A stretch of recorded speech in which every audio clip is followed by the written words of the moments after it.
Hi there, it's Kevin with Rogue Deck Builder. This week's episode of the Tuesday Brewsday.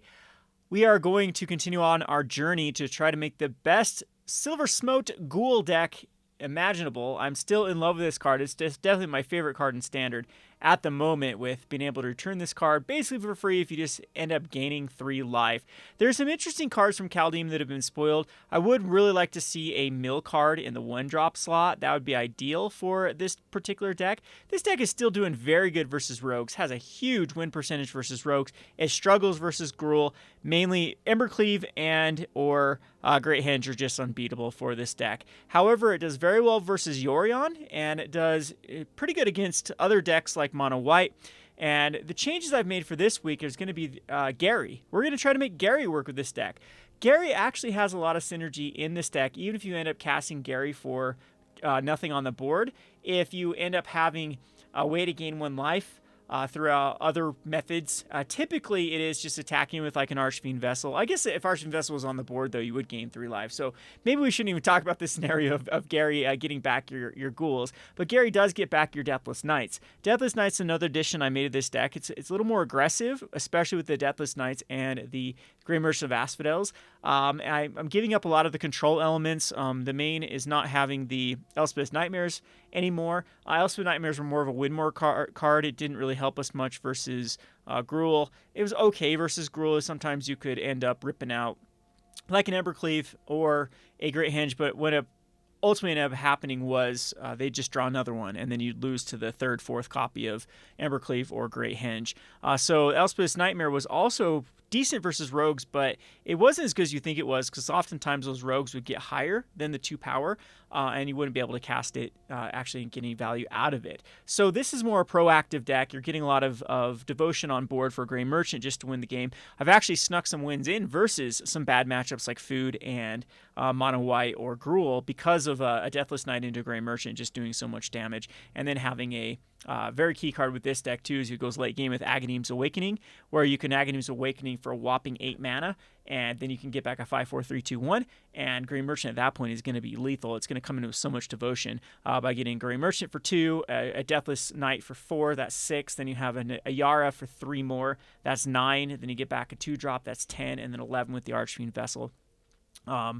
And if you stack it correctly, it comes in exile. Does it come in exile? I've never had that dream scenario happening, but usually that's enough to get off that extra damage with the Grey Merchant. So Aghanim's Awakening gets much, much, much better in this version. What we added with the 1-drops too with the Archfiend's Vessel was a way to utilize both the Aghanim's Awakening or the Lurrus the Dream Den to have some sort of value with the 1-drop being in the graveyard. It also has some cool little synergy. I've had this this scenario play out many times. A first turn Archfiend Vessel attacking for 1 on turn number 2, followed by a Mire Triton, then milling the Ghoul, and then you have a turn 2 Ghoul that comes out. That scenario has happened. We are going to keep 2 Murderous Riders and the Aggro Mauling as just our only ways of actually dealing with creature removal.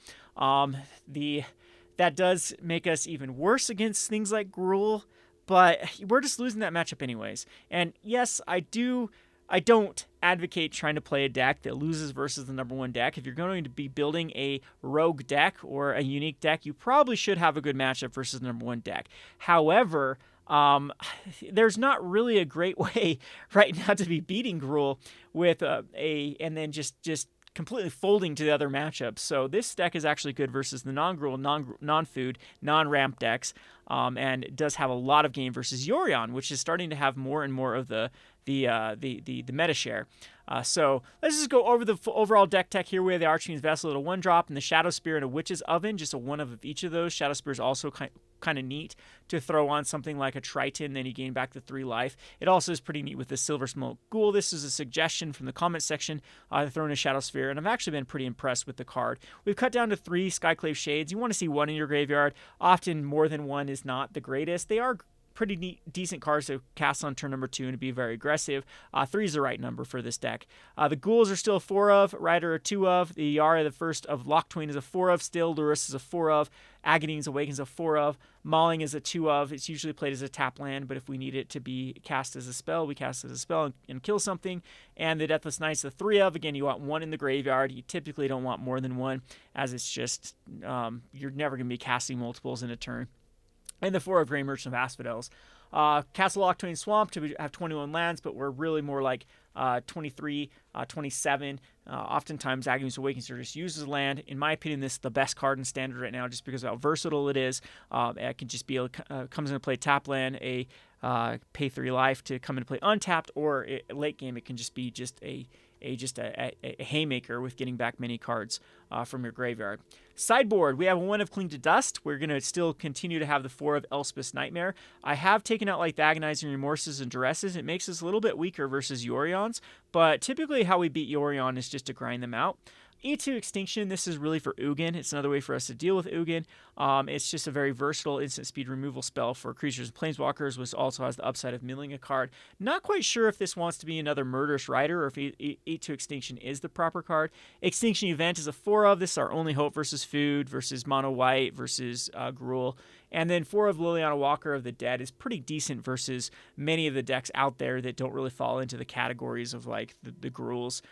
This is a pretty decent card too to just ditch Skyclave Shades, Deathless Knights, Ghouls, and then get them back later. I've been impressed with the Liliana Walker of the Dead. So there you have it. Those are the cards that I've added. I do want to try a green version of this. The new Nissa from Zendikar actually does seem pretty decent. Nissa getting back Grey Merchant of Asphodels as having a way to have like a recurring. It's not really hard to have Nissa ultimate more than once in a game. So Nissa, let's just take a look at Nissa real quick. So Nissa is going to the Nissa out of Nissa Shadow of the Bows. Is going to come into play with 4 loyalty.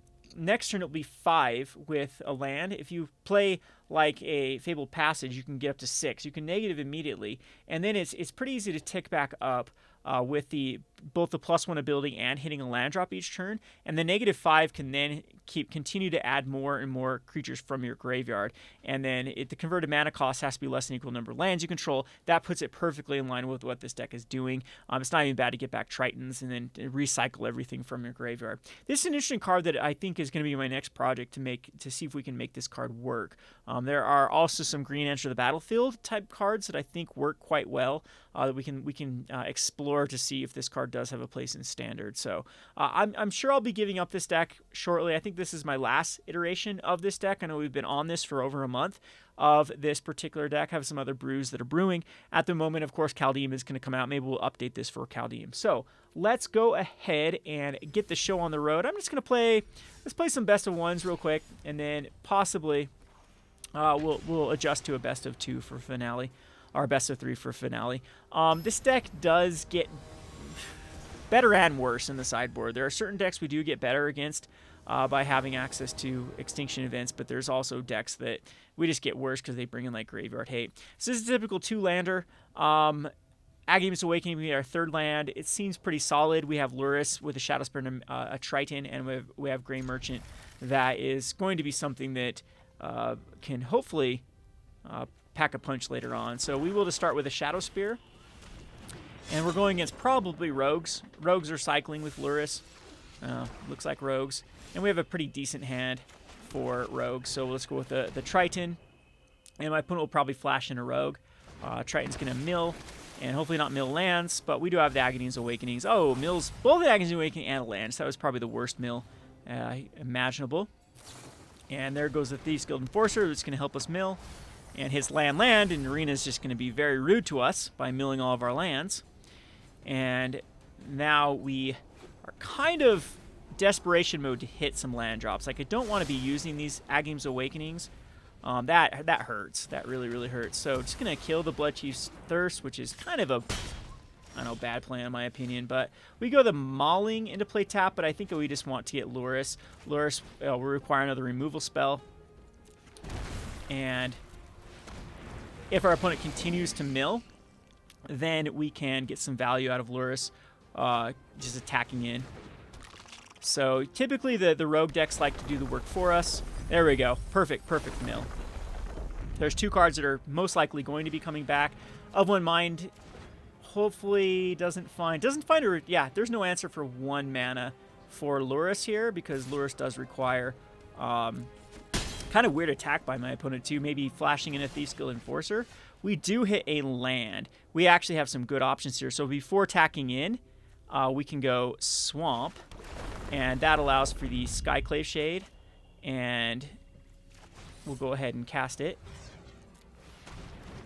And it also allows for the Triton, so we'll go ahead and cast this, and mill some more juicy lands, but we will attack with Loris. That way if a Thief's Guild Enforcer comes down, we do take care of a Thief's Guild Enforcer. It does not, so we do get the Silver Smoke back. So we have quite a bit of board state here versus the Rogues. Ruin Crab finds us a Deathless Knight that's going to be able to come back. And yeah, I did... Okay, you're going to take my Loris. So this is probably a pretty easy play for me just to kill their Loris. I can't allow... Well, I might be okay to allow... Alright, so land. So I think equip on the... My opponent's not going to want to kill the Skyclave. Not going to want to kill the Triton. I do want... Oh, no. It's going to be kill Loris here. I don't see any way around not killing Loris this turn. We could go for a Gary play, though. Yeah, because I want my opponent to have to cast the Loris. So, unfortunately, we can't hook up this Shadow Spear. Let's just go ahead and attack him with everything. And I'm assuming there's a block coming down. If my opponent blocks on these, I'm perfectly, fine with. Alright, there's a Gary. So where are the blocks coming? Kind of a weird block. Okay, so my opponent's thinking they're going to get some value out of Loris, but they are not going to get some value. It did require a removal spell, though.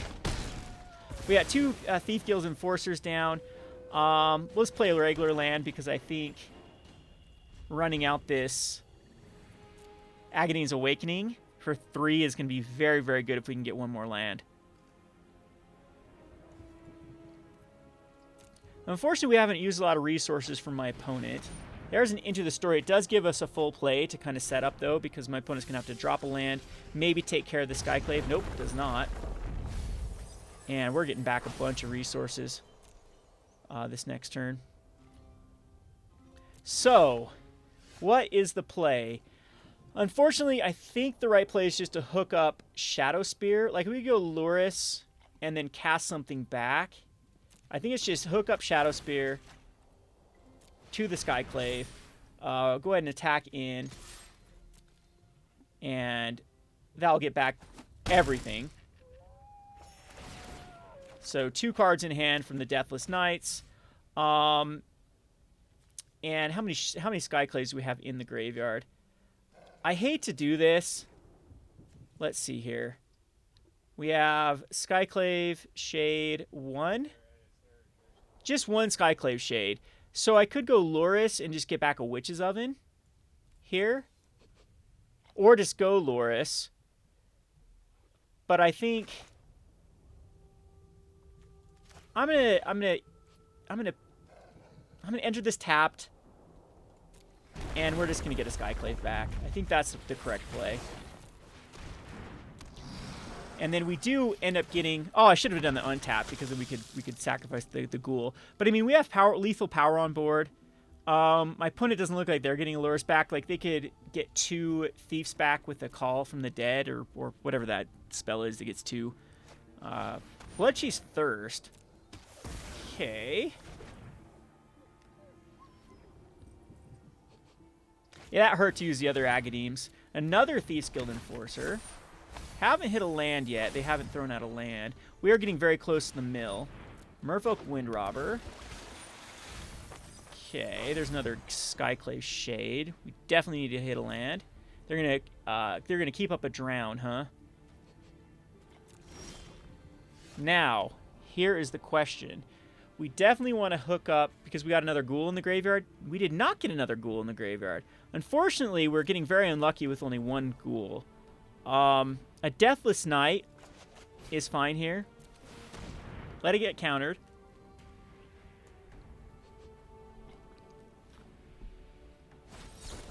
Okay. Saw that coming. And then we'll just hook up a Shadow Spear. Oh, I don't want to hook up a Shadow Spear. Yeah, Shadow Spear's fine. Yeah, we are in kind of a weird position.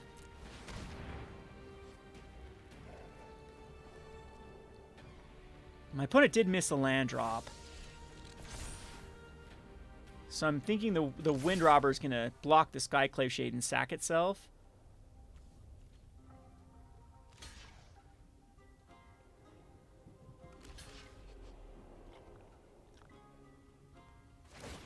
I mean, that block didn't do anything. It's got a trample. So we get the Deathless Knight back, but unfortunately not Ghouls, and we missed a land drop. So we're still... I might lose this game just to mill. We are getting lucky there's no land, but it means... if without lands, that means my opponent is just... yeah, have cards like Into the Story. Ay, ay, ay. But there are only 2 mana available. Failed Passage. That hurt. That really hurt. But we have... Deathless Knight again. Like, best case scenario is just drop a land this turn. Found the last Agadim, so we're not going to be... yeah, we are in pretty bad shape. So 2 mana available again. And didn't find another? Are you kidding me? That's just bad luck. So, I think we need Lurrus out this turn to try to have as much potential. Well, blocks here. Grey Merchant gets countered. If we go Deathless Knight, that gets countered, most likely. But it leaves us in a position to Lurrus. So, I'm trying to figure out the best way to do this. I attack in, they go to 2. They have to block. Lurrus just seems better to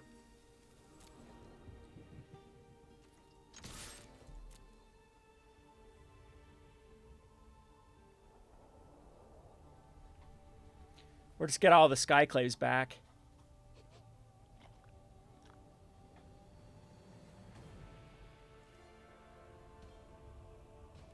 Can it take the damage, huh? We could just run out a Gary here.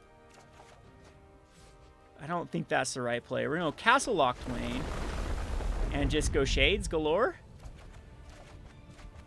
I actually think that is the better play. Lurrus gets what? Let's do a Lurrus. This should get countered.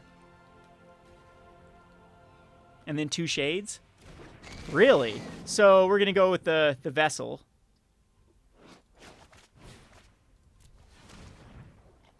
That creates a 5/5 flyer. That's probably the best bang. And then just a Skyclave. Could have made the argument just to go for all Skyclaves. So my opponent has 1 turn to mill 17 cards, which in all honesty is quite easy for my opponent to do. So there's a Soaring Thought Thief. Okay. Okay. There's 3 Thieves Guilds dead, though. Oh, it had to be a Fabled Passage. I think we are milled. Because the big story with this is Ghouls refuse to get milled. These are going to be all Ghouls left in our bin. And my opponent just has a ton of lands. So, there's the other Ghoul. Can you get Lurrus back? That's a weird flex here because there's only one. You only have 1 mana. So 1 mana only gets back 1 Thief. Yep. Well, we win this. Because there's no mana left for my opponent.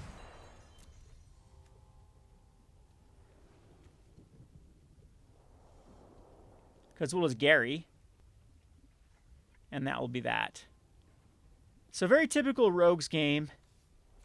Almost feels like going Yorion and splashing in white and blue. Let's go ahead and block here. Doesn't matter. Boom. And we'll just Gary him. Kapow. Alright, so there you have it versus Rogues. But Yorion would be kind of be funny with this deck just to have more 20 card padding versus this deck. And we actually do have quite a few Enter the Battlefield triggers. They could trigger like the Grey Merchants, but it kind of feels bad, actually. I don't think it's worth it. Alrighty, so there was game number 1 versus the Rogues. Very typical Rogue matchup. Now, see if we can see the Gruul. Like, really versus Gruul, the only chance we have of beating Gruul is put out a lot of devotion. Our opponent just gets unlucky and doesn't get a Ember Cleave or a Great Henge, and then just continue to pop out cards where my opponent's either attacking with Questing Beast, we're not blocking, but we're gaining life with some running Gray Merchants. That's the only way I've been able to beat it. So we're going up against another Lurrus deck, but looks like, are we frozen here? There we go. We are not frozen. This is a very risky hand to keep. I think it's acceptable. I don't like this Gray Merchant like this, but this is a keepable 6 after we ship it back. Yeah. And we have the Witch's Oven, which actually does quite good versus Rogues. So it looks like we might be going against Rogues again. I don't know why people are on Rogues. Rogues is a pretty terrible deck against the meta. It's losing to all the big decks. It really only beats Ramp, is the only deck that it beats in the top 4. So it's losing to Yorion, it's losing to Food, and it loses to Gruul, but it beats Ramp. And basically all of the Yorion versions are beating it up. Hey, we drew our other land, which is great. I'm just going to go ahead and lead with the Skyclave. There's a Thief's Guild Enforcer, which is going to mill us some stuff. Unfortunately, it's 2 Yaras, which are very good versus the deck. We have Murderous Riders to back us up here.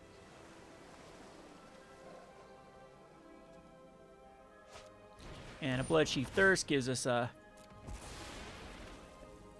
food token, which is going to be relevant later on. So, starting off pretty normal. Let's see. I think that we just continue to go Skyclaves here. So, we go, let our opponent mill us. We don't want to mill ourselves with. Argument could be made for holding up Murderous Rider.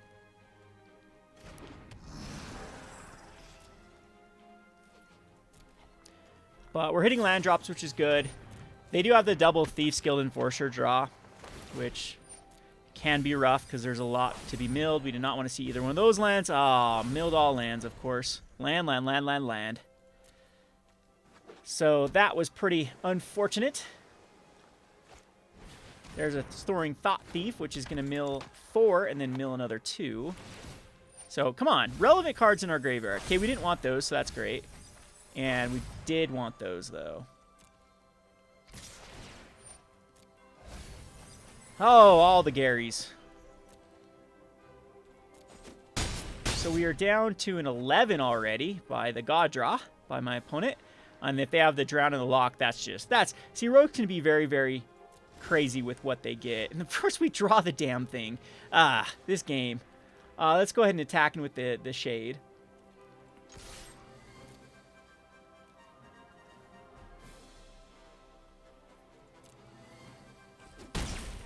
And then we will play this land, play a Triton. It gives us a blocker for the Thief's Guild Enforcers, but we're almost dying of mill as well. And of course we didn't find a Shade. We can definitely just activate a food token. It's fine to put us over that life total. Looks like my opponent's just going to kill the Shade. Heartless Act, yep.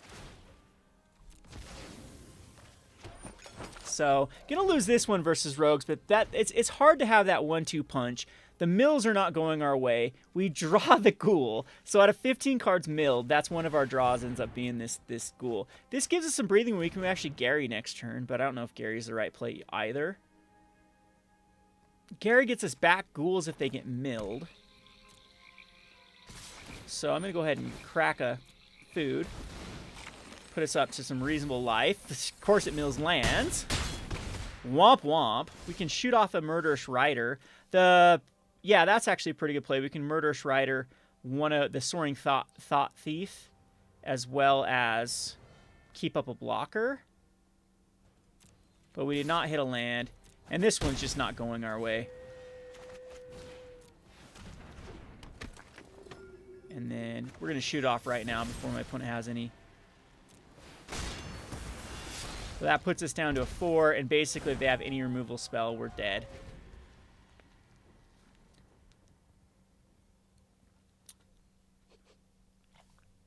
Well, that was pretty much the nuts. This is the hard. The double Thief, Skilled Enforcer into Soaring Thought Thief is really, really rough. There it is. All right, next game. So, come on. If you're going to mill rogues, mill some relevant stuff like the Ghouls. This card is cursed. It does not want to be milled. I don't know how I could have played that any differently. It's just maybe shot off a Murder Shredder quicker on one of those. Like, held it up for the Soaring Thought Thief. Or possibly we just went for the Death Toucher early rather than the getting out the 3-1. Okay, so this is a reasonable hand. We have a 1-drop, 2-drop. Unfortunately, we have a Ghoul in our opening hand. But we have the 3 lands. You definitely want to see a 3-lander. And our opponent does mulligan. They are not on rogues, so they could be on rogues, but just not on the Lurrus version. So we are going up against the mono red. This is actually a pretty decent matchup for us. We have the Vessel, which will most likely get Bone Crusher Giant down. Or Shocked. Or, I guess, just trade. I like to just trade early with these. I don't like giving my opponent then the ability to put out a 2-2 or something that I can't attack into anyway. So it's basically just a trade. No life total swing at all. And there's a Rimrock Knight. So, next up, we'll go the Mire Triton.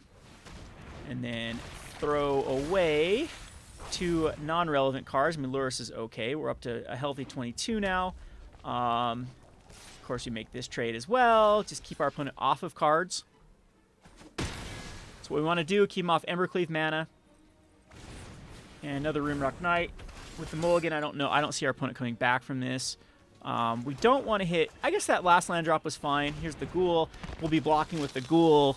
We'll be keeping Deathless Knight back, etc., etc. They're actually getting close to Embercleave. Yeah, of course, now with that, we have to block with the Ghoul. So, block here.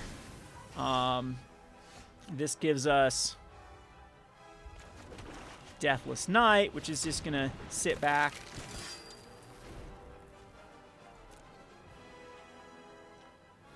And I think we're even okay if our opponent does kill it, and then Gary. The Shock works. We're going to take 4 from Torbrin.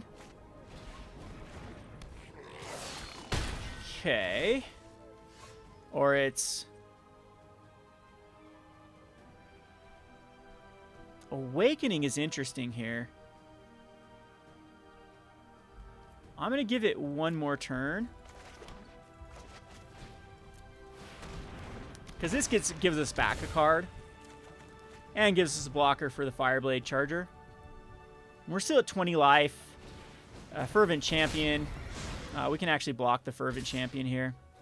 And have our Grey Merchant survive. So we're down to 13. Huh. Of course, I think this is just the better route to go. We'll go a Triton. And then a Ghoul. And we have plenty of blockers back. Agony's Awakening, I'm still going to just keep up. I'm going to allow it for a 3. Because that gets back Lurrus. Just going to block here, huh? Well, the Ghoul's the easiest one to come back from. We lose the Triton as well. Well. Does he want to kill the Grey Merchant? Nah, let's go here.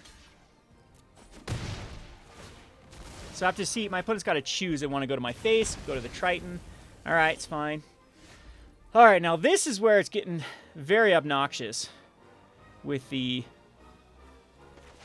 Let's go another Ghoul and then sack it if it needs to sack. Good thing our opponent just drew a land. So this can be a double block.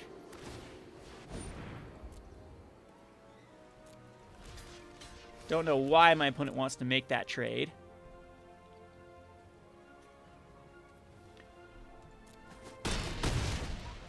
Yeah, it was a stupid attack by my opponent, but what do you expect from red players? They really don't know how to... Oh, man, I kind of just want to sack this stupid thing. Nah, we'll let it happen. All right, that's a decent card. Gains us a life, gives us another blocker. And we'll continue to pass. Maybe we'll hit that 6th land.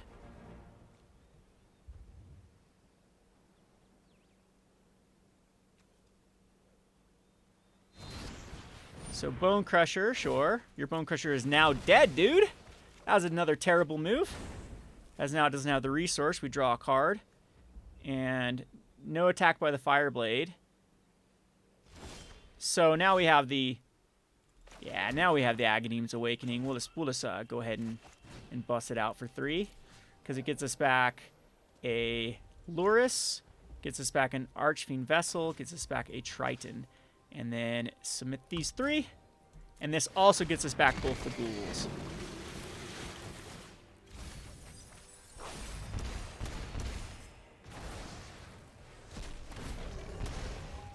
Now we'll pass the turn. There goes all the Ghouls back in. 3 of them. Now we can see we can get the Ghouls versus the self-mill can get the Ghouls versus the red. And now there's nothing my opponent can do. They are just dead next turn. And gonna attack in, huh? For the Embercleave. Sure. We'll block there because the Cleave can't do anything.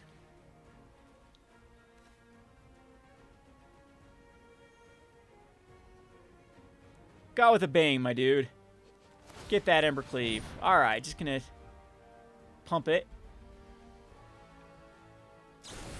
And Rimrock it.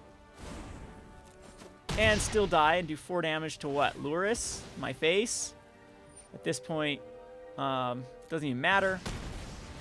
Yeah, there's the scoop. Takes a ton of damage on the backswing. So Mono Red typically is a pretty easy matchup. There was a Mulligan there. It can go bad with an Embercleave and a Torbrand, but they usually need like both of them.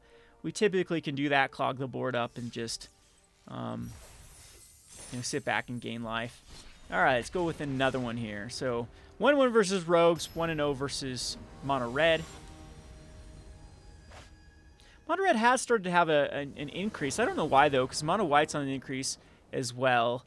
That is the one matchup that Rogues typically does pretty well against his Mono Red, especially the Lurrus version. All right, this is a very good hand. So, not liking to see green, of course. Great Henge is impossible for us to beat, but we do have an Ayara. Ayara is something against the food matchup where we could actually win this, because we could actually race. Ooh, it's gonna be ramp. Womp womp. So let's go ahead and go with the swamp, attack in, and then a Triton. And of course, look, we draw the Ghoul. This would have been perfect if the Ghoul wasn't drawn, because the Ghoul would then come back. And we do not get a Ghoul back. So, looks like probably like a Cultivator, a Giant's going to happen this turn. We are on a bit of a time clock. I'd like to get a Yara out, but a Yara is just... Ooh, an attack in again. So hopefully we can get them to use... Oh, they did not. They did not use the removal. Like, I don't want to run a Yara out, but... Because I'm thinking there's a Prophecy coming down. Well, let's do it.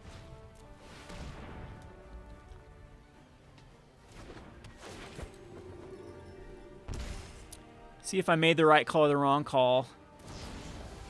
Okay, that works. That's fine. Just a Brazen Borrower. So we're decently aggressive.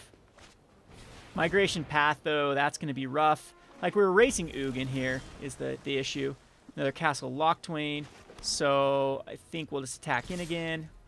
And then same thing, we'll go a Yara. Does another life. Shadow Spear gets pretty interesting. But I think we're getting Genesis here.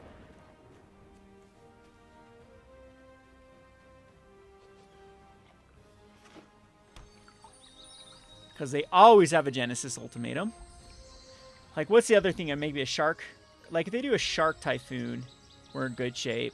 If they do, they just, like, cast a Giant here.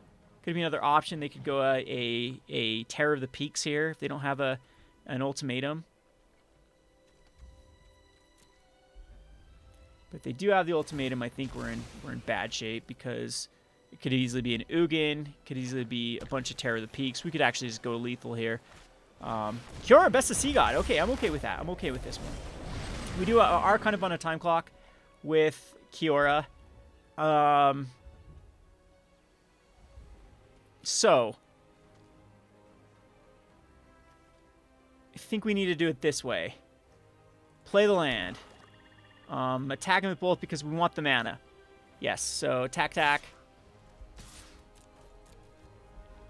Gonna block the Archfiend's Vessel, which is fine. We expected that. We'll draw a card. We need a Gary. We need a Gary quick. So we'll go the Ghoul. And I'm not sure we equip the Shadow Spear on anything. We can get rid. Oh, we can get rid of the Hexproof next turn off of it. Tap all non-land permanents my opponent's control. So I'm taking 8 next turn. That was pretty stupid. I should have actually. And they don't untap, but it's non-land permanent. So well, let's go ahead and crack this. Because Shadow Spear can actually get rid of the Hexproof on. We probably should have done that this turn. So Shadow Spear, kill the Kiora. Yeah, that was pretty bad on my part. Because we wouldn't be taking 8.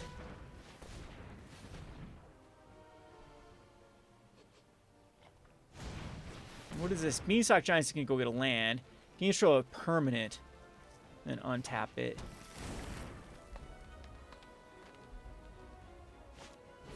There's Terror.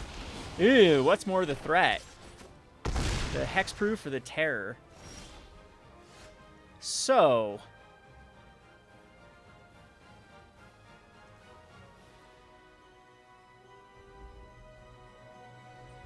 attack. Gains control of something. The Terror is the bigger problem, unfortunately.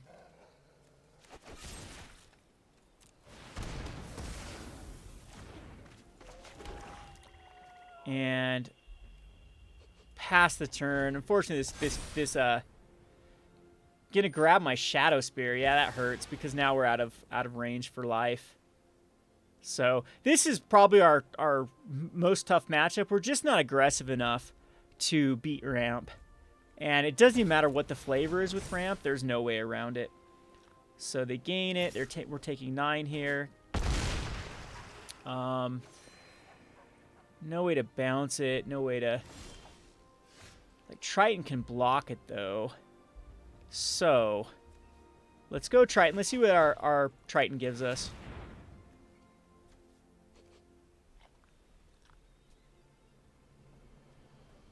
Because Shadow Spear is going to be very tough to beat the Beanstalk Giant.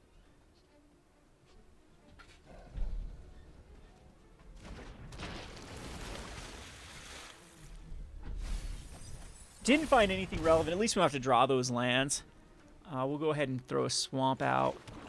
And then a Deathless Knight's fine. And swing with the Deathless Knight.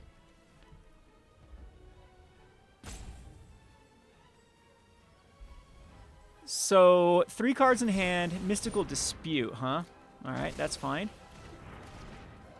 And I don't think we attack in with anything here.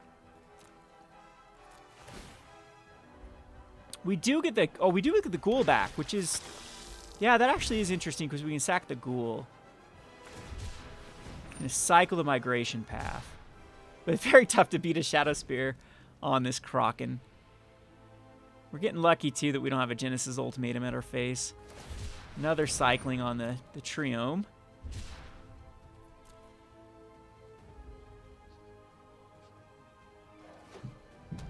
Another Terror coming down, possibly? If that's the case, we're pretty much toast. Good. A big Agadeems and a Gray Merchant would work. Okay, so we get to block here. Down to a 4. At least we take care of that. Unfortunately, there's a Terror. We need to dig. Another land, huh? I think we're out of lands. That's not going to do it.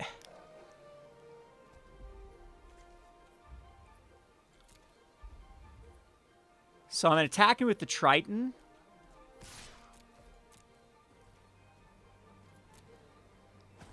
And then we got a YOLO sack. And hope we get a Gary off the top? Huh. Nope, that won't do it. We gain 2 life. That's not going to be enough to get anything back after this. So, let's see here. Do we have enough to get back the... This will gain us 2 life.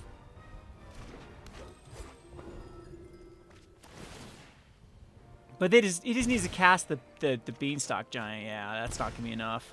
And then we do this. And that would get us back the Ghouls. But all he has to do is just cast the Beanstalk Giant. So finds that other Tear of the Peak. And unfortunately, that's not going to be enough. We died to the Beanstalk Giant. Yeah, there's unwinnable matchup. Definitely unwinnable. That's where our sideboard was. We're ripping out cards with Anguish and the Agonizing Remorse. But the issue with that is then we're just so susceptible. We've just shut down our ability to be aggressive against that deck, and then they just top deck a Genesis Ultimatum or something.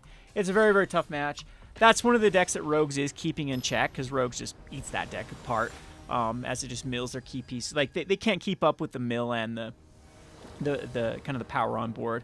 They usually die to either one of them.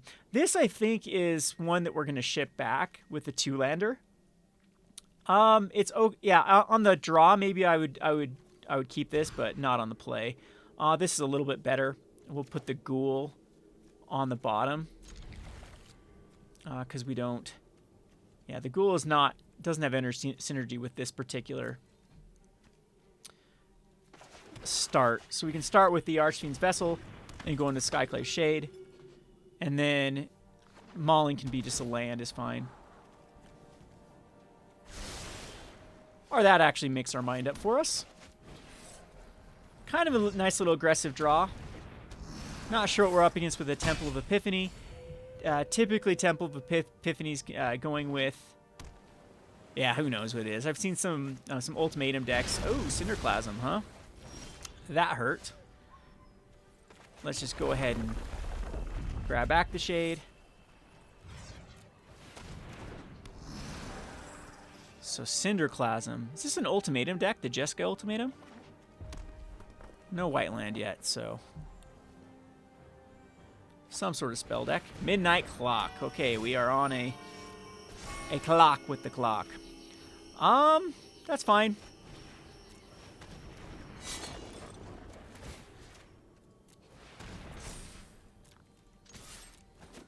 I think we still go...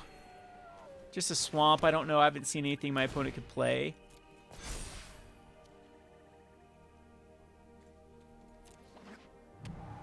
If we can grind out our opponent with Castle Lochtwain, there's a Mazemind Tome.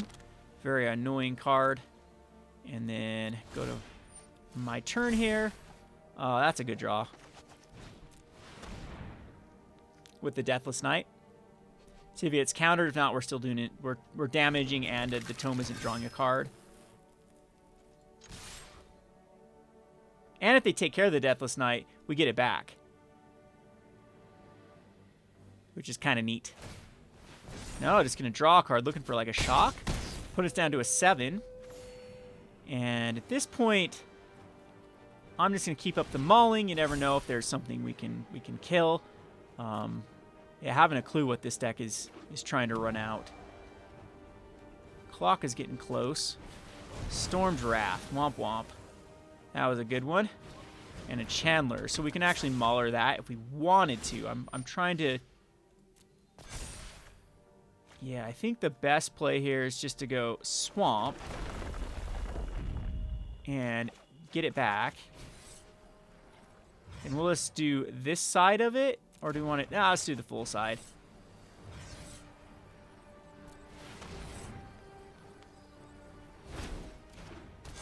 Makes it a 5-3. Tome's got to scry again. The Midnight Clock is ready to pounce, though, in a few turns.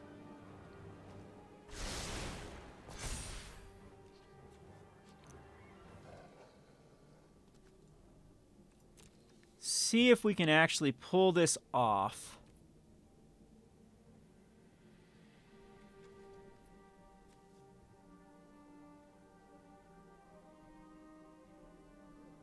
We can have a couple of plays next turn. We can both Murderous Rider on the Chandler, as well as mauling back the Skyclave Shade. I'm going to go with the draw card on the Tome.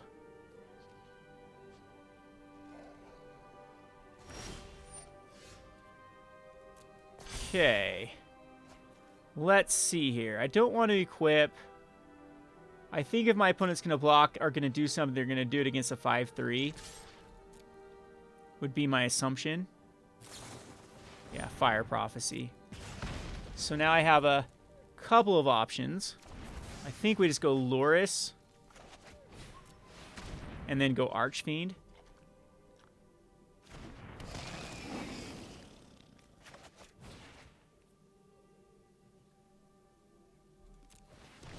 At this point, I think I will play the Mauling as a land.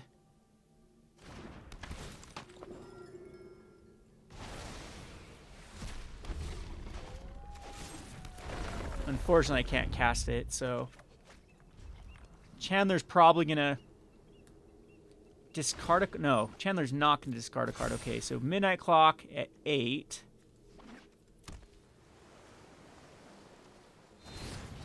Bone Crusher, okay. On Loris. Jace.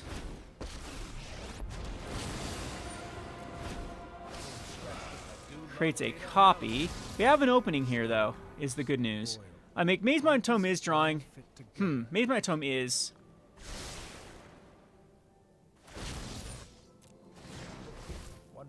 Just gets a land. Is going to go up in life. Ooh, did that just do it?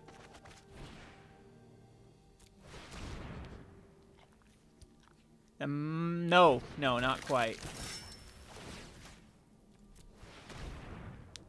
Because that's 10 and my opponent's at 11, unfortunately. So I still think it's best to... I might want to kill this Jace off. Because I'm not... The Maze Mind Tome is gaining life. Card versus Jace, I'm not sure. I think we want to just do as much life as possible.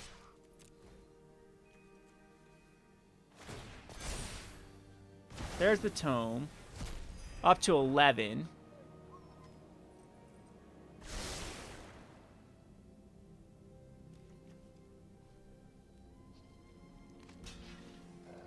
Get a Chandler out of the way.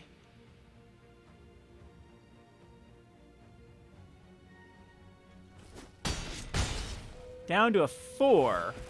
And now we get back another Deathless Knight. So, Midnight Clock can actually work this turn to refill our opponent's hand. I haven't seen any like threats though that we have to. We have a nice little recursion going. We do have the Castle Locktwain. They can draw us back in. Jace is gonna get a Chandler, huh? Which is kind of pointless because they're gonna be shuffling in with the Midnight Clock. Maybe casting the Chandler.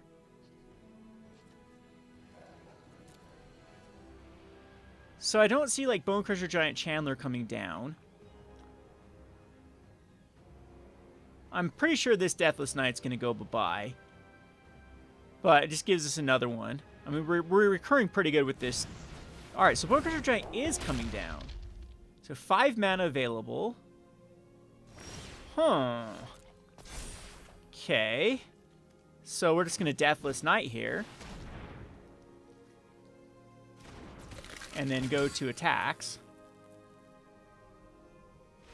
And there's this scoop. Just doesn't have enough to block. So there was no removal in. All right. Pretty good. Pretty good. Deck's doing pretty decent here. So we're 3-2 at the moment with it. Play another one. See if we can get our attack with 30 creatures. Our little goal going down. So we'd like to see another matchup versus Rogues. Showing kind of a... We saw kind of a weak draw with Rogues, and we saw a strong draw. I'd like to see just like a normal draw versus Rogues to show you that this deck does have the edge when it goes against just a normal, everyday run of the mill. Very, very weird hand with this. I'm going to keep it. We have 3 lands. We don't have any of our recursion cards. We have a Lurrus. Like, there aren't a lot of dead draws here. Oh, this is a terrible draw versus Mono Red, though. Mono Red does have the Fervent Champion. And that was not what we wanted to see. So, the duplicates. The duplicate draw. So, best case scenario this turn is we can run out. No play by my opponent, though. Ugh, another terrible card. I think we'll be running out of Yaras. And then Lurrus. Obviously, there's a Bone Crusher Giant in my opponent's hand. So luckily, our opponent has kind of a slow hand as well. Of course, now it gives us a 1-drop. So let's go Yara. And Bone Crusher can't hit a Yara. I'm not going to block with the Fervent Champion. It's just the dullest Bone Crusher Giant. Could go Bone Crusher on it. We're running into Embercleave pretty soon here. Purpose Intervention, huh? Okay, that works. Land off the top would be great. We're going to have to actually use this one as a pay 3 life to get a Shadow Spear out. No, I was going to enter it tapped, and we'll throw out another one. That kind of sucks. That's one of the times the Aghanim's would have been better as just any old regular card. Like, Embercleave even right now on a Fervent Champion is pretty good.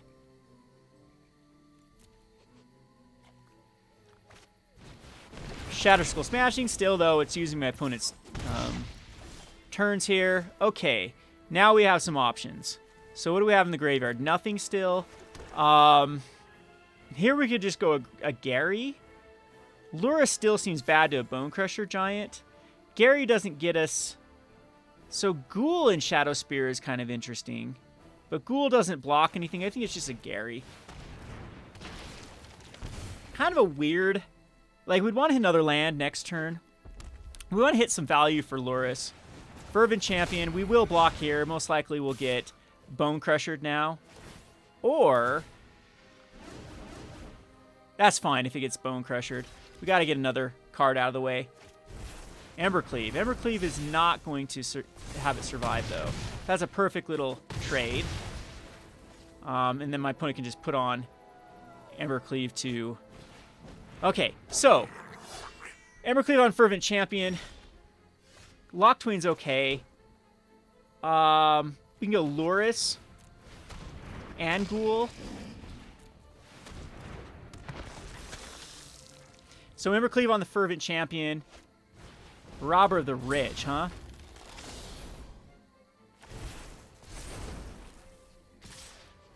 So... Oh, can you even cast my AR? Are you kidding me? That is the right play here. I don't think we go on the Fireblade because we want Lurrus to then be able to attack in with the life gain and then get back the Ghoul. But that sucks with the Yara. Getting my other Yara down to a 10. A Yara comes down.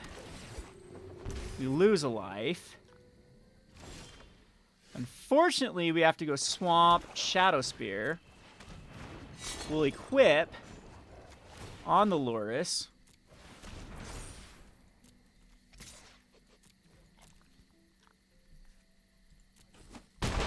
And now do I want to bring a Lurrus, this Lurrus back? No. We're getting close to dying. There's a lot of cards that can kill us. Of course, it's a robber.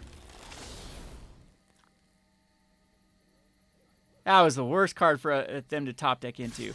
Got way too many lands. They got the Embercleave. A lot of things went wrong in this game. They get that. That's okay. That actually does another damage to me, too. Ouch. We drew too many duplicates. Down to a 4, huh? Then we get the Triton.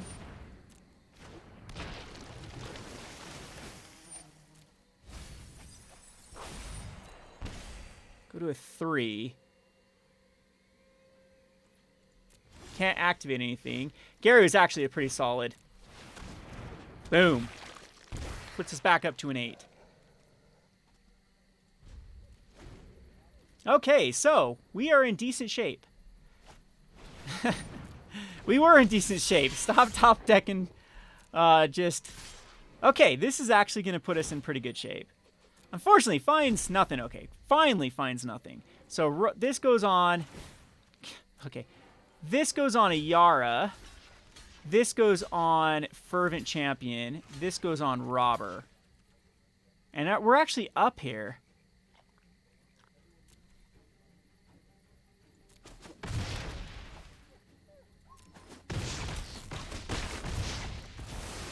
Unfortunately, that gets a lot of Annex triggers.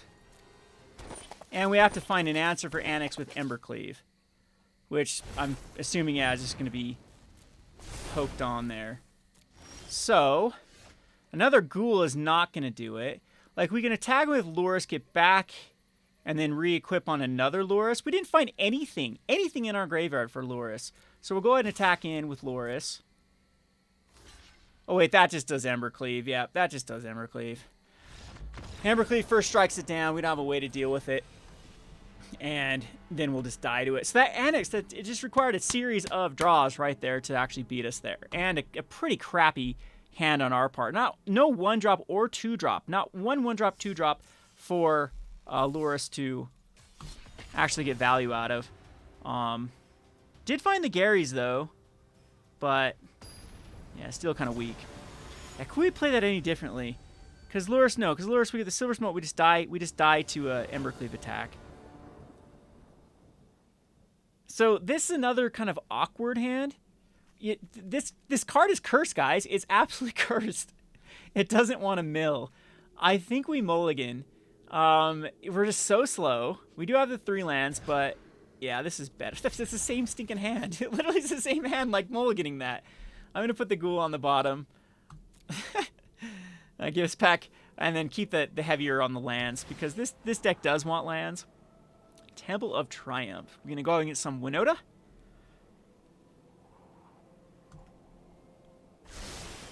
And nope, no 1-drops, no 2-drops.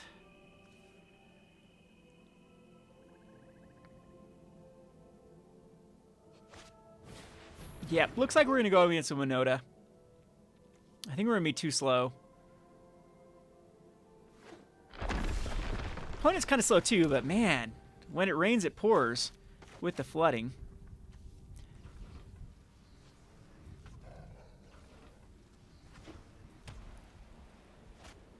Daxos. Yeah, this is absolute Winota brew.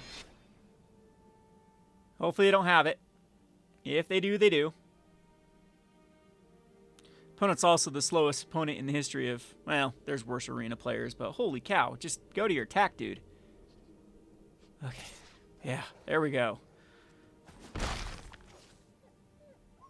So we're actually in great shape. Like, Winota decks have to have Winota, or they're kind of weak. You don't want to see that other Deathless Knight. I am thinking about adding in this deck back to Timurit, Calls the Dead, because Timurit Calls the Dead actually gets very interesting with this many cards to mill. But I'm trying to find room if it's like just Murderous Rider and have a 2-slot of it. Because you don't want to go... I don't think I'd want to go 4-slot. So here is the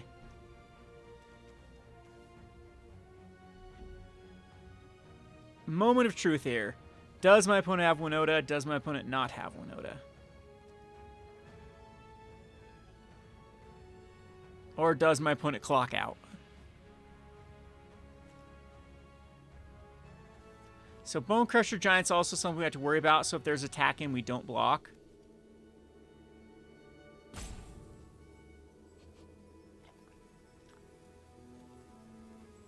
And see if Ribeiro can actually make a decision. I mean, these aggro decks are just, whew, they're just really complex, just like playing, 3D chess. Because, I mean, turning cards sideways, whew, a lot of decisions. All right, they have it. Womp womp. All right, Winota can still miss.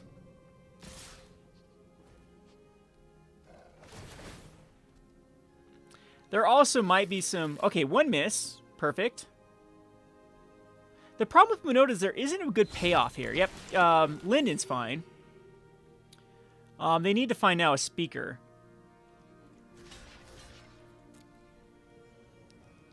And we get a dog, so the dog's not going to do... Dude, you don't need to go through the motions. Jeez. Cool. All right. We're in decent shape, actually. Decent shape. Because no triggers off Winota this turn. And no, we haven't seen a speaker yet. We can kind of keep the life total even. Like, no Heliod yet either. Worst case scenario is my opponent has a core of the spirit. Skyclave Apparition. There's Skyclave. So, Skyclave. I think we do just kill the Deathless Knight.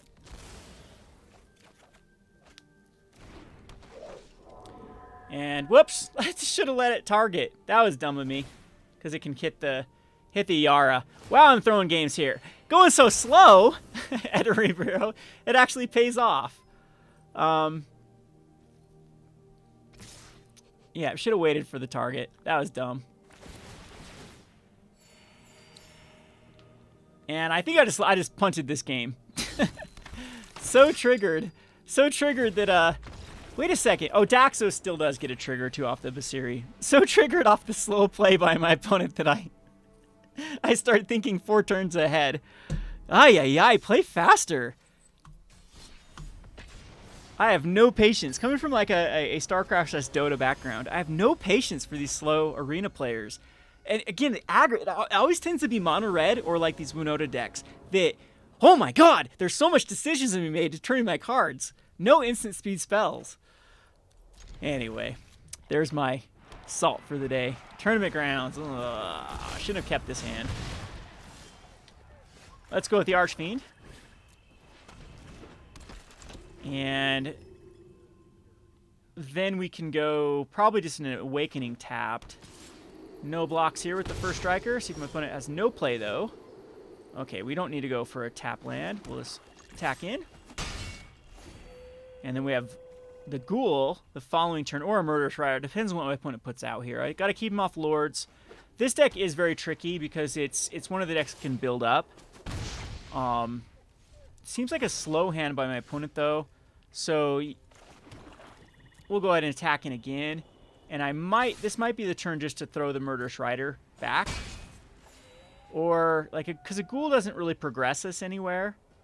So I think just Murderous Rider is the play. So Bone Crusher Giant, okay. So, don't want to be murder shredding a Bone Crusher Giant. Really thought this was a full-on Knights deck.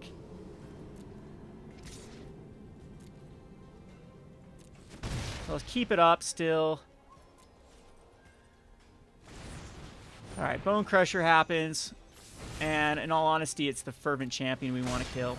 Yeah, we take an extra damage. Like, I typically like to play it post-combat. Because we do have answers for the Bone Crusher. This is one of them right here. Should have actually done Lurrus there. I made another misplay. Should have been Lurrus Archfiend. That's much better. Play. Maul. Oh, the Maul. The dreaded Maul. His first strike as well. I'm going to have to find some ways out of this. And the Shield Breaker. Alright, that's not going to be... So this is going to go Lurrus here. And that allows us to do an Archfiend. And I have to attack in, but the Maul is probably going to get us here. I'm thinking the Shield Breaker. No blocking the Shield Breaker. So, first strike, unfortunately, on the opponent is... I think we might just get cleaved here. No cleave. Circle of Loyalty, huh? Oh, boy. So, block here, block here. Just going to attack in with Bone Crusher, huh? No blocks. We'll go down to a 3. Huh. Murderous Strider gives us another. We have a blocker next turn. It creates a 2/2 with Vigilance. I think these two just need to attack in.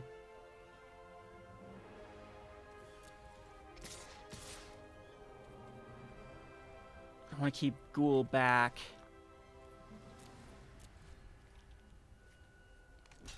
Yeah, Fervent Champion. Has first strike, Kevin. Did that again. Jeez. Have nothing here. I think we just go Murderous Rider. And Shade. That was a dumb attack by me. I can't forget. It's just still too so tilted with the Fervent Champion here. We have to block on the Bone Crusher Giant. I don't see a way. We have to find another way out of this, and it's not going to happen.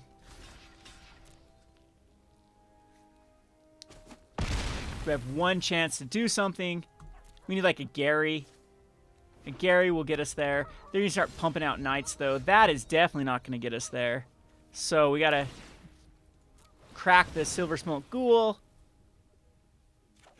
And that's game. All right, we're going to concentrate and quit throwing games. I don't think it mattered, though, with Loris there. It didn't matter at all. We were still dead in a couple turns, too.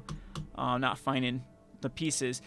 The Maul, we're getting beat by just these one-ofs that we have no answer for, is the problem. Play one more here, and then I'm going to call it a day. I'm definitely out of focus now with the punts and the throws. Feel free to meme me in the comment section below. Things have first strike. Read cards as I insult my opponents while I do some terrible plays myself. These two-landers. These two-landers are so frustrating. And this cursed Ghoul. The Ghoul of Curseness never wants to go to my graveyard. Wants to just stick in. Same with the Skyclave Shade with this one. But the thing about the Skyclave Shade is it's a pretty decent card just to cast. And now we're going against Scoot Swarm. This is going to be a tough one with these Scoot Swarm deck. No. This is Swarm Shambler. Could just be a +1 with counters deck. And it's going to put a counter on itself. All right, so we have a decent... I think we need to go on the defensive here with the Triton. And we do get a Shade in the graveyard, which is good. And But this is going to be a great hinge. It's going to be very, very tough to beat. So Love Struck going to come down here. Preserver, and then put a counter on it. Okay. And we won't block there. So, jeez, I want to get these stupid ghouls out of the way, but... yeah, actually I think it is a ghoul. I need these ghouls in the graveyard. Told you they're cursed. Would love to draw a land next turn.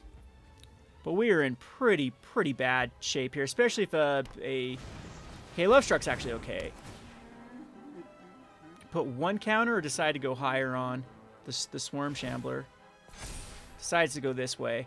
So we will be blocking. No blocks, though. We do hit a land. That's very, very good. So we'll go Castle Lock Twain. And we can go Skyclave, but they're actually pretty bad in this match. I just want another Ghoul because we can actually start chaining with a Yara's or just a Yara. A Yara can't block anything decent. So the Ghoul, putting out another Ghoul, starts to... yeah, then a Yara, then Loris and Triton. And they can get back all... oh, sad face. I said it could get back everything, but then we have Scavenging Ooze. It's going to come down. Womp womp. Gonna just start exiling right now, though, rather than waiting, which is a boon for me. Yeah, pretty bad on my opponent. This is instant speed, my dude. But if they're not attacking, they're not attacking, so... Murderous Rider absolutely is going to go for that Scavenging Ooze.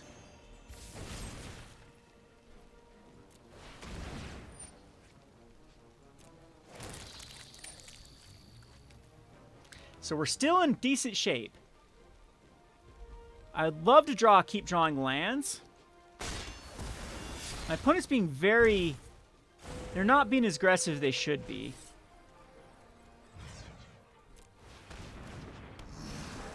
So, we have Preserver that's getting out of control. Mammoth. Mammoth's fine. Puts the Preserver up by 2, but still can't really attack in.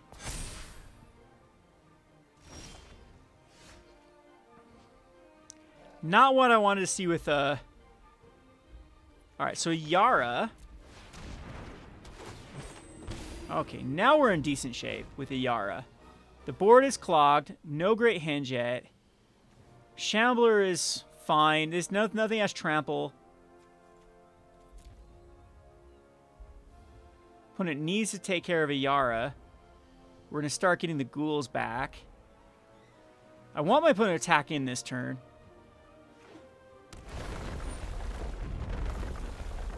Probably should see an alpha swing by my opponent.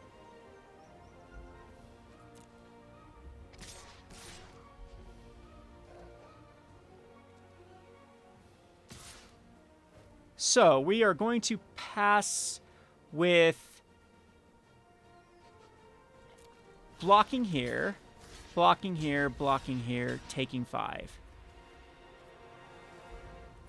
Or do I even care about this Shambler?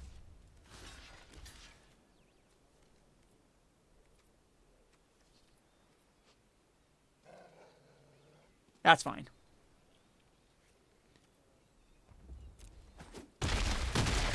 So, made a pretty good trade. Got the Triton down. Hopefully there's no ooze number 2 that comes. There's an ooze number 2. Of course there's an ooze number 2. So, unfortunately, I think that's going to be all she wrote. That second ooze is going to get us. We need to find another removal spell for the ooze because it's just going to now kill everything. There's the Triton, and we get rid of the 2 Ghouls. Womp womp. We had to avoid the second Scavenging Ooze. And unfortunately, that was not the case. Being nice to me, though, by sorcery speeding it. Unfortunately, that's what we draw. We can give ourselves some time here, though, with a Murderous Rider. And we'll just play Alurus here. And then pass the turn. So the Skyclave needs to be... There are 3 cards. Oh, there's the Henge now. Oh boy. These draws here at the end. Just going to put a counter. 3, 4, 5, 6, 7. On the ooze. Going to exile his own graveyard.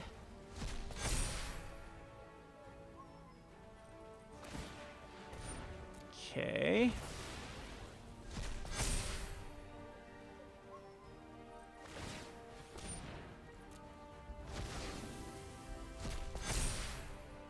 Need another Death Toucher, too. See where my opponent attacks in.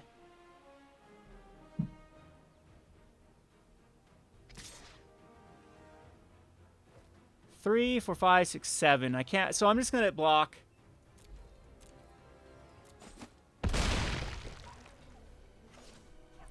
And we do need to kill the Shade. I need cards. Yes, your Scavenging goes up. I'm just dead to any great hinge draw here. That's second ooze. That was a terrible draw. That was also a terrible draw. I need blockers. So, go here. I have to do this. Give me a draw. We could Awakening back. But I think just Lurrus.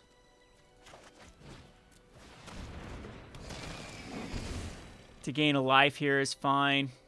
Unfortunately, Scavenging Ooze is going to go up. Womp womp.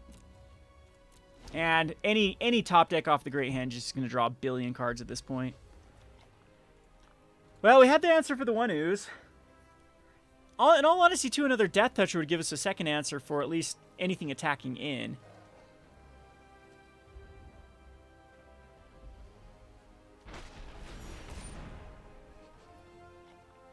Ram through is just going to kill me. No, it doesn't have trample. I'm just dead here now to the swing. I block on the... Take 12? Yeah, I'm just dead on the swing here. Womp womp. So without the ooze there, though, we start recurring everything. And I think that we eventually will start drawing enough. I'll play one more here. We'll play one more. Hopefully we don't keep running into a one of Maul of Skyclave or the second Scavenging Ooze. A lot of these type of cards do keep this deck down. That's why it's never going to be a tier deck. There's just better things to do in Standard.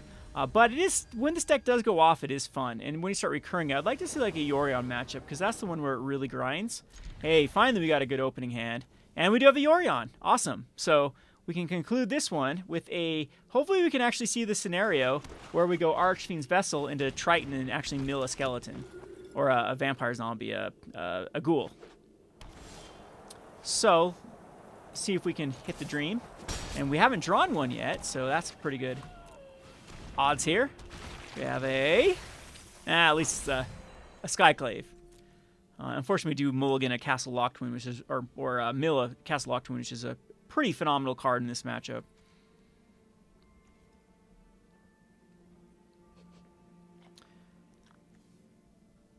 Probably the Doom Foretold version. Could be the Mardu version too. We don't know anything with the Yorion.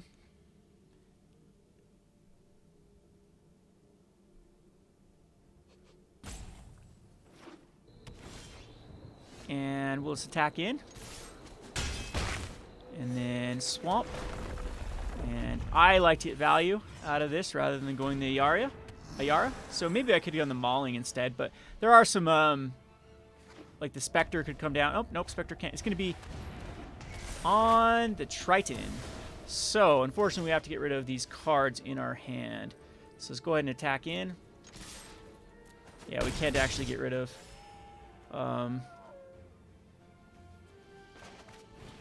everything in our hand, so womp womp, we do lose one of them. So I guess my opponent can choose which one they want to get rid of.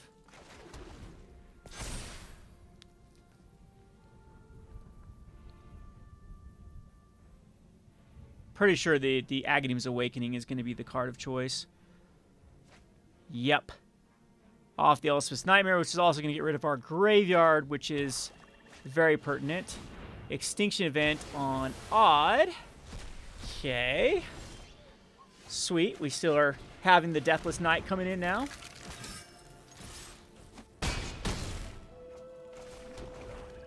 And opponent does have to cast another card this turn to prevent this Deathless Knight. It can't be a blocker either. So, gotta be another Extinction Event.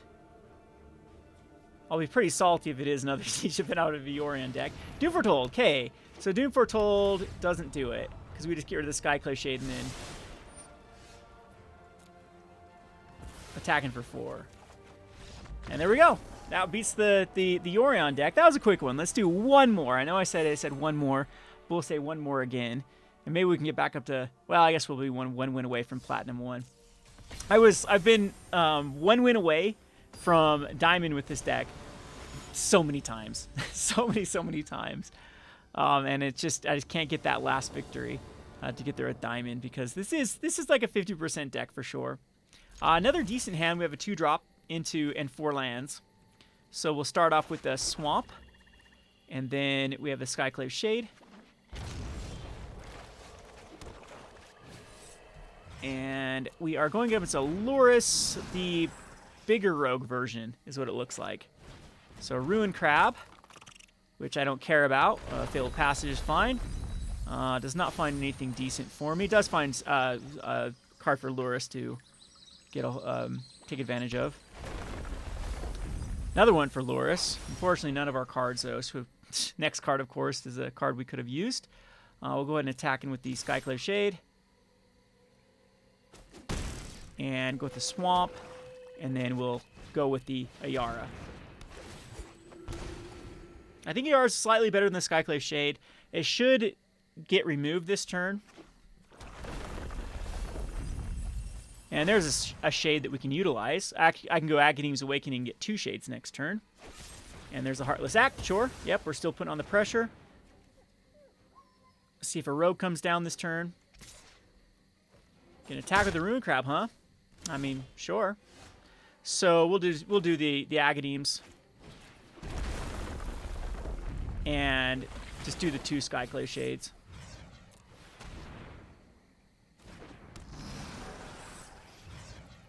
And we have them all. We have the no more Skyclaves in the deck. We have a lot of power on board. No rogue came down at instant speed. I think you need to trade at that point. I disagree with this. With not trading. Oh, this is just a regular rogue. So Bloodchief's Thirst on a Skyclave. That's a feel bad moment because any land just gets it back. And Of One Mind. That's why they didn't want to trade. Want to draw another card. And the Windrobber mills 2 again. Maybe we'll see a Ghoul. There's a Ghoul. We knew a Ghoul was coming. Well, we get a free Loris and a Witch's Oven here. So we'll go ahead and attack in. And I'm sure a Windrobber is just going to crack itself to draw a card. And opponent missed a land drop. So taking 3. They actually going to trade? Yeah, I didn't think so. So I wonder if actually getting... Yeah, so the play is definitely going to be Loris. And then it's going to be Witch's Oven.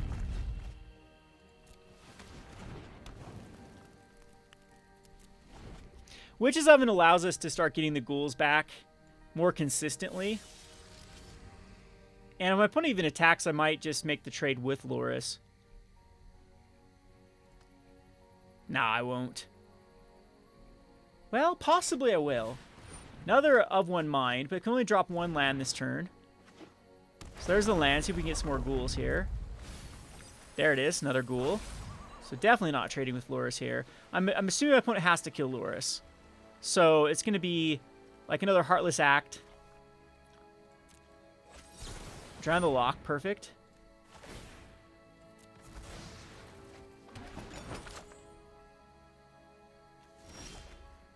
And then we have just attacking with both.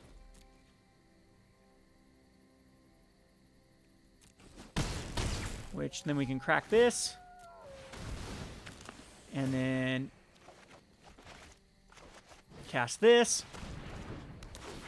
Puts my opponent down to a 1. And I don't think we need a Mauling. Let's just go ahead and play a Mauling.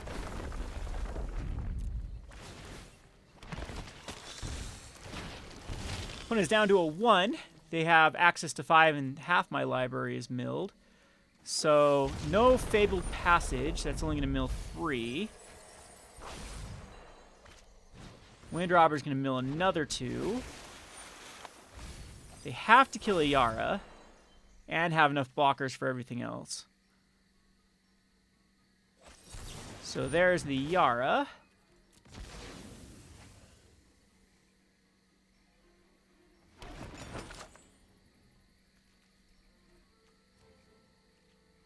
But I swing with everything. And let's add insult to injury here. Cast a Deathless Knight, and there you have it. So there we have it with Rogues. I'm glad I put that last video. I'm glad I kind of calmed down and breathed after some of those tilty games. And we had some pretty good matchups. So, yeah.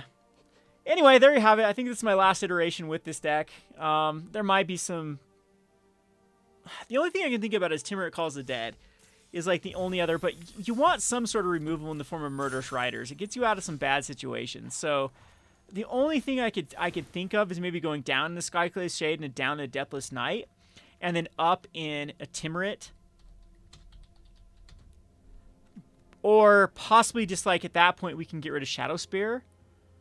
But there's not a lot of like room in this deck that we want to be succeeding